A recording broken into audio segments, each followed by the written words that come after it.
having a pretty relaxed time on our last day here in Port Douglas. Our actual last day of being in one spot on the 2018 road trip before we hit the road to do the 2,000 kilometre drive down to Sydney. So we were down here in the pool earlier today and Jess is keen to have another swim. I'm going to pop our biggest suitcases into the car.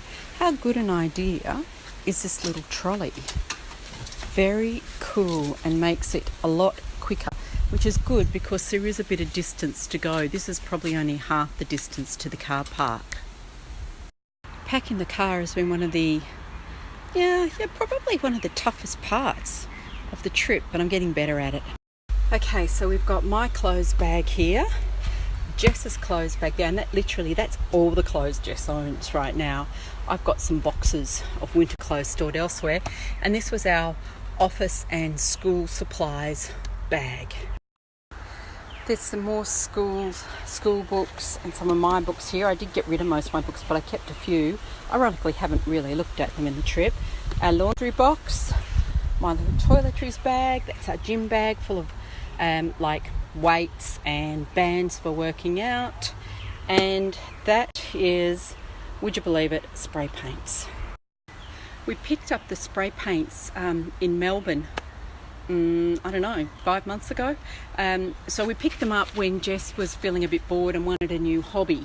And she's used them in Melbourne and then in our next stop, which was Canberra, and hasn't used them since. And I asked her, should I throw them out? But then we both realised we've got some home decorating coming up, and who knows what those spray paints might come in handy for. So it's really odd to think that that's the last time I'm going to pack the back of the car in that same way. Mixed feelings about the trip finishing. It's really served its purpose in terms of Jessica's well-being, in terms of her connection with her learning and how she's going with the distance education, in terms of me making a break from corporate consulting, getting out of offices, figuring out how to make money and make a contribution through my business from anywhere, really, to become location independent. And it's time to stop. It just feels like the right time to stop for us, and we're both really excited about what comes next. But nonetheless, feeling a bit nostalgic at this point. So although this week's been a holiday, I haven't been able to resist doing a few creative things. I've done a fair bit of writing. I've finalised my newsletter, which is due to be released tomorrow. I'll show you that when it's been released. And what else have I done? I've been working on a blog post, and I had a Katie Mack webinar this morning. And I was surprised. I'm kind of increasingly surprised how much more fluidly I'm starting to write. And it's really starting to bring my thinking together. So it's been nice to step back from client assignments for a little while and do some of this more creative stuff. The other thing I've been doing here, for the first time ever, I've got Audacity open, and I am learning how to edit a podcast episode.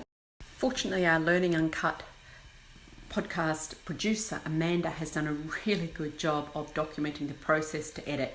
And I've just been following the process through. It's a little bit fiddly, just getting the fine cut on cutting out pauses, ums, ahs, trying not to do too much editing, but just to give it a little bit more polish. You have to kind of zoom right in on the time scale and get those cuts just right. But thank you, Amanda.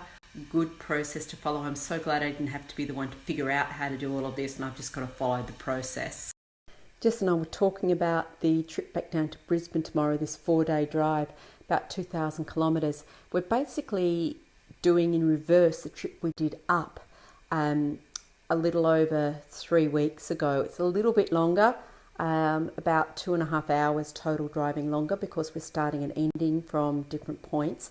But we're feeling really relaxed about the trip. I'm particularly relaxed as I don't have any client work to do while I'm on the road, which I did on the way up, and that was really quite draining. So it's just kind of that last burst of feeling free on the road. We both really enjoy that feeling of being on the road and physically driving the longer drives, and just the excitement and anticipation of settling in Brisbane. There's so much to look forward to. My head is full of projects, both in terms of setting up home, as well as work-related projects, and a sense of kind of curiosity, sense of wanting to explore life in one place, but in a different way to before we started the trip, in a more open and free and flexible way. So bring it on, lots to look forward to. So apart from finishing the packing, getting things just into boxes that I can pop into the car tomorrow morning, there's one more thing I really want to do before we go, and that is finish off this novel that I've been reading. You can see I don't have all that much to go. I think about 80 pages. Big push tonight so I can leave it here with the satisfaction of knowing how the story ends.